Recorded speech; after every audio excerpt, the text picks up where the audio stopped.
네, 두 번째 영상은요, 시민 제작자 백지수님께서 제작해 주신 영상을 봤는데, 네. 야, 이게 그 남의 일 같지가 않아요. 예. 네, 사실 이승윤 씨의 아내분이 또 네. 출판사에 계시잖아요. 그렇죠. 네. 예. 이 두 분이 또 책으로 만난 사이시라고. 그러니까 저자이실 때 예, 편집자. 편집자. 네. 편집자와 저자가 이렇게 결혼을 하게 된 거죠. 이게 참 쉽지 않은 그 예. 인연이라고 들었는데 말이죠. 그러면은, 오늘은 제가 여기 앉아서 좀 오늘 게스트로, 제가 게스트로 해가지고. 주인공이신가요? 예, 예. 할 얘기가 많으시겠지만. 엄청 오늘, 많죠. 오늘 또 주인공이 따로 있으시기 때문에. 네. 다음번에 좀 기회를 만들어 보도록 하고. 알겠습니다. 네, 모셔보도록 하겠습니다. 자, 나와주세요. 나와주세요. 네, 어서오세요. 안녕하세요. 자, 소개 좀 부탁드리겠습니다. 근데 뭐 소개를 하시기 전에 아빠와 딸인데요? 감사합니다. 네, 딱 보니까. 네. 네. 감사합니다. 네, 소개해주세요. 예, 안녕하세요. 작지만 강한 출판사를 운영하며 책을 열심히 만들고 있는 백광욱입니다. 반갑습니다. 고맙습니다. 네, 저는 출판사에서 기획 마케터이자 딸 역할을 담당하고 있는 백지수입니다. 반갑습니다. 반갑습니다. 굉장히 상큼하세요. 예. 감사합니다. 아니, 영상에서 근데 느꼈지만. 부녀지간에 그 출판사를 운영하시는 거잖아요.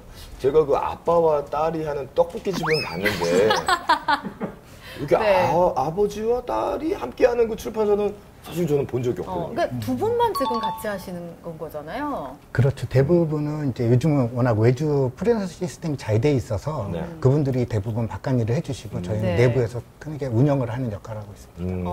근데 어떻게 하다가 같이 일을 하시게 됐는지 그게 궁금해요. 네.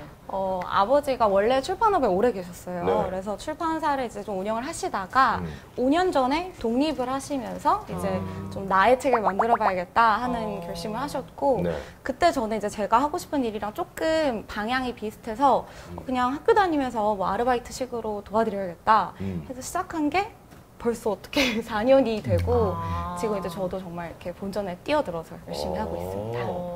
내가 만들고 싶은 책을 한번 이제 독립해서 만들어 보자라고 해서 딱 독립을 했는데 책을 만드는 건 어렵지가 않았어요. 왜냐하면 항상 해왔던 거니까. 그렇죠. 네. 근데 막상 혼자서 1인 출판을 하면서 팔려고 하니까 이게 이제 깝깝해지는 거죠. 홍보 그렇겠네요. 부분 네. 특히 이제 그 당시에가 막 SNS 마케팅이 활발해질 텐데 그래서 어떻게 하지라고 고민하는 찰나에 이 친구가 다른 데서 다른 일을 열심히 해주고 있는 거예요. 그러지 말고 나를 좀 도와달라. 그럴 거면. 나도 좀 도와달라. 해서 이제 이 친구한테 부탁을 했는데 다행히 오케이 해줘가지고 지금 이렇게 같이 일하고 있습니다.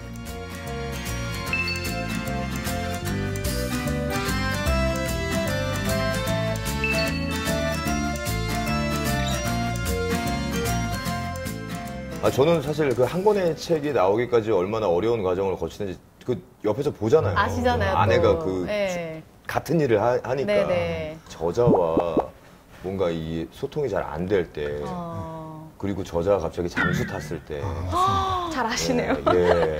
그런 과정들이 있잖아요. 힘든 부분들이. 어려운 과정이. 많죠. 200~300명 이상의 저자분들을 핸들링을 했었는데 제가 말씀하신 부분들이 굉장히 많아요. 맞죠. 네. 그리고 한 번 사고 친 저자분들은 또 계속 동일한 사고를 치시고. 그렇죠. 네.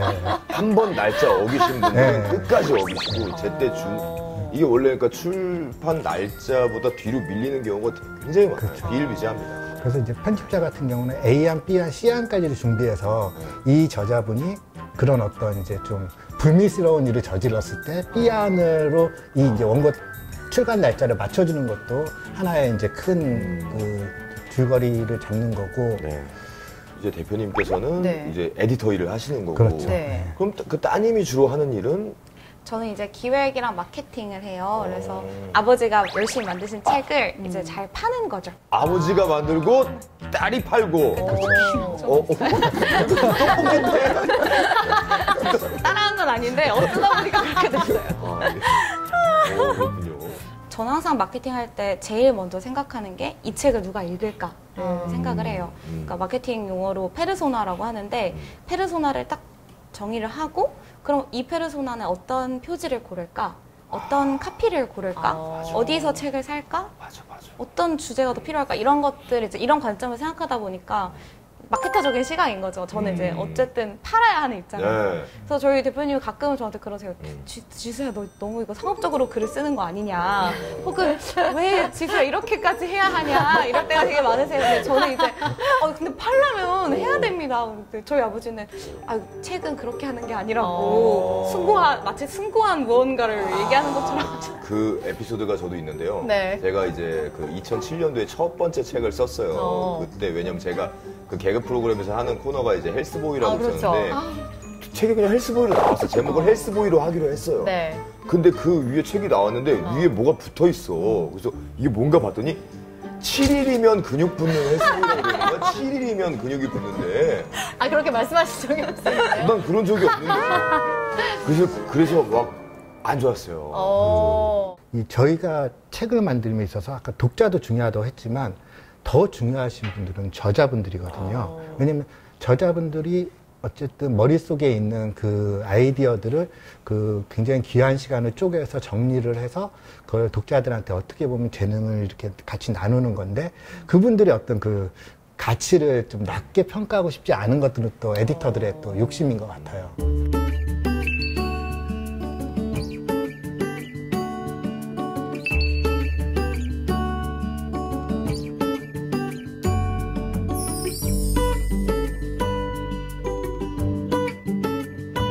근데 요즘에는 그 주변에서도 보면은 책을 내는 분들이 좀 많아진 것 같아요. 예전에 비해서는 사실 출판이라 그러면 너무 먼 얘기처럼 느껴지는데 어떤가요? 누구나 책을 쓸 수 있는 건가요?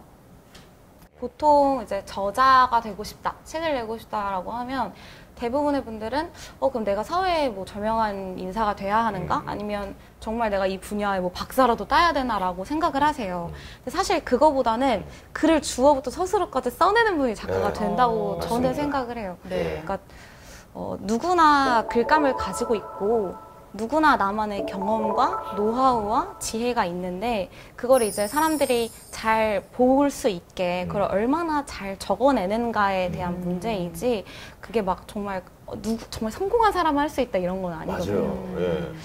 그 오랜 시간 동안 공들여서 만든 책이 딱 나왔을 때 어떻습니까? 따님의 입장에서는.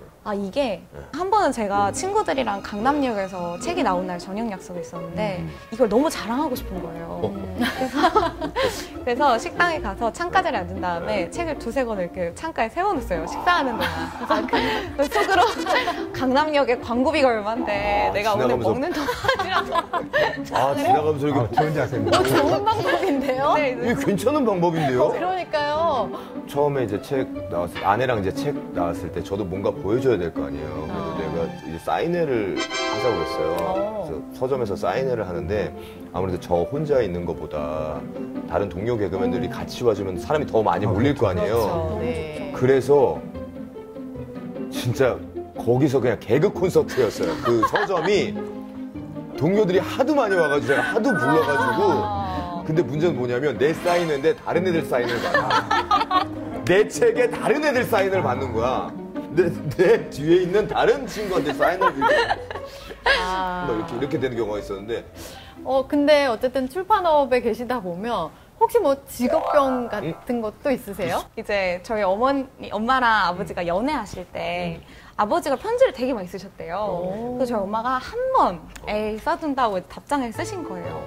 그리고 이제 며칠 있다가 아버지 가방을 우연히 엄마가 보셨는데 편지에 빨간 펜으로 설마 했는데 이게 다 찍찍 긋고 띄어쓰기 말 왜냐면 줄받고 그때가 제가 이제 출판에 들어왔을 거의 초창기라서 진짜 모든 걸 그냥 빨간 펜을 들었어요. 진짜 완전 진짜 직업병이다. 진짜 이거. 직업병. 근데 이게 좀 아무래도 그냥 일반적인 학생들이 뭐 일기장에 우리가 옛날 일기장 꺼내보시면 아마 오타오타 다 보이실 거예요. 근데 좀 많더라고요. 그래서 그냥 자연스럽게 했는데 그게 마지막 편지였어요. 제가 받은. 그렇죠. 그다음부터 못 보내죠. 그거 보면은.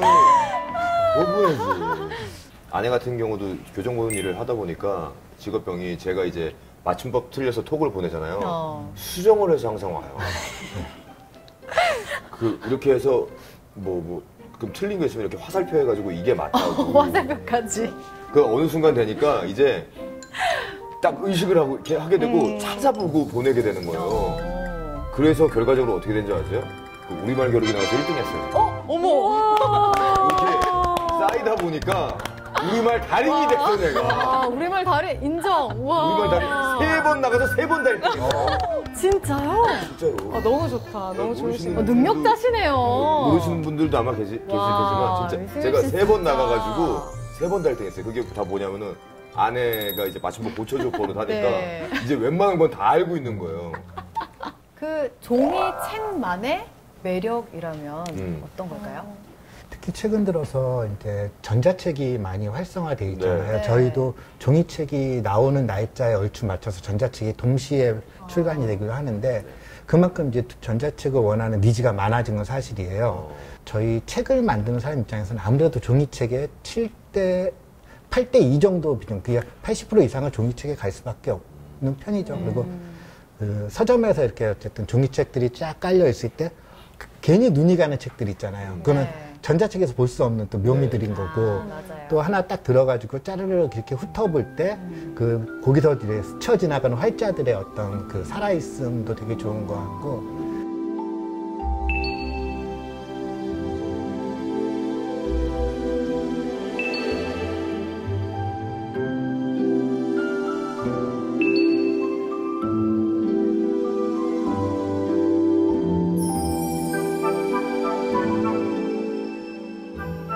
그러면 두 분 앞으로 계획이나 목표는 어떻게 되실까요? 제가 책을 처음 만들 때 나름의 목표를 한번 세워봤어요. 사람들이 이제 뭐를 할 때, 나는 평생 이거는 이루고 가야지라는 거 있잖아요. 그 당시에 좀 이게 객기였는지 몰라도 한번 내 인생에 책 1000권을 만들어보자. 라는 게 이제 30년 전 처음 시작할 때 그 목표였어요. 23년 동안 630-40권을 만든 것 같아요. 세보니까. 그리고 지금 출판사에서 44권을 만들었으니 얼추 이제 700권이 됐잖아요. 근데 앞으로 300권을 과연 만들 수 있을까라는 부분은 약간 좀 회의적이기도 해요. 우리 딸이 이어서 그 좀 많은 저자분들과 독자들을 더 많이 생각하면서 나머지 300권을 같이 채워줬으면 하는 게 아마 제가 꿈꾸는 가장 큰 바람인 것 같습니다. 근데 지금까지도 700권 정도 만드셨으면 사실 그게 엄청난 거거든요. 그러니까요. 네. 어떠세요? 아빠가 얼마나 이 일과 회사를 진지하게 대하시는지 누구보다 잘 알아서 저도 아빠의 목표가 제 목표가 어느 순간 된 것 같아요. 저도 독자분들이 사랑하고 독자분들이 어디 가서 이 책 진짜 좋아 라고 추천할 수 있는 책을 아빠의 뜻을 이어서 1000권을 채워보고 싶다는 욕심이 들고요. 그리고 요즘 정말 책을 잘 안 읽는 시대라고 하는데 사실 생각보다 또 책은 항상 우리 주변에 있고 책 읽는 즐거움이 익숙하지 않아서 그렇지 다시 한번 손에 이렇게 책을 만져보면 생각보다 다시 이거 생각보다 재밌네 라고 느끼시게 될 것 같아요. 그래서 저는 제 또래 친구들, 제 세대에게 뭔가 책 읽는 즐거움을 조금 전달하는 역할을 앞으로도 해나가고 싶습니다. 분명히 책도 우리가 인터넷이 발달해서 지금은 전자책도 많이 보고 인터넷으로 많이 보고 접하지만 분명히 머지않은 시점에서 다시 종이책으로 맞아요. 돌아갑니다. 맞아요. 네. 저도 그렇게 생각해요. 예, 맞아요. 이거는 그렇게 삶은 순환이거든요. 그렇게 될 수밖에 없다고 생각을 해요. 자, 그럼 이제 두 분께 마지막 질문을 드려볼 텐데요. 나에게 있어 책이란 뭘까요? 어려운 질문이네요. 제일 어려워요. 네. 책은 한 단어로 정의하자면 저한테는 꿈인 것 같아요. 저의 꿈이기도 하지만 저희 저자분들의 꿈이고 또 독자분들의 꿈을 이뤄주는 어떤 단서, 열쇠가 될 수 있다고 생각을 하거든요. 그래서 여러분들이 나한테 맞는 재밌는 책을 좀 접해서 뭔가 책 읽기에 대한 경계심을 늦추고 그 책을 통해서 어떤 내가 이루고자 하는 목표에 다가가실 수 있었으면 좋겠습니다. 책은 꿈이다. 네. 대표님은요? 이제 우리 지수는 이제 시작하는 단계니까 그 꿈을 더 많이 키웠으면 좋겠고 저는 어쨌든 직업을 선택하면서부터 출판 외에는 다른 걸 생각해 본 적이 없었고 네. 지금까지 또 그 길을 걸어왔기 때문에 결국 저에게 책이란 제 인생인 것 같아요. 네. 그리고 이제 그동안 만났던 수많은 저자분들과 뭐 서점 관계자들 그리고 또 우연히 많이 만난 독자분들이 제가 이렇게 살아가는 데 있어서 굉장히 큰 원동력이 됐고 또 앞으로 저희가 또 더 많은 아이디어를 짜내서 그 좋은 독자분들에게 좋은 책을 이렇게 선택받을 수 있게끔 노력하는 모습 그것들이 제가 앞으로 또 살아가야 될 인생의 목표인 것 같아요. 좋은 말씀 많이 해주셔서 정말 감사하고. 네. 근데 이게 부녀지간이잖아요. 네. 그러면서도 그러니까 뭔가 좀 옆에서 이렇게 지켜보니까 따뜻함이 느껴집니다. 그러니까 그런 네. 분위기 때문에 아마 저자분들도 그렇게 다 느끼시지 않을까 싶어요. 네. 나와주셔서 정말 감사합니다. 네. 감사합니다. 감사합니다. 감사합니다. 네.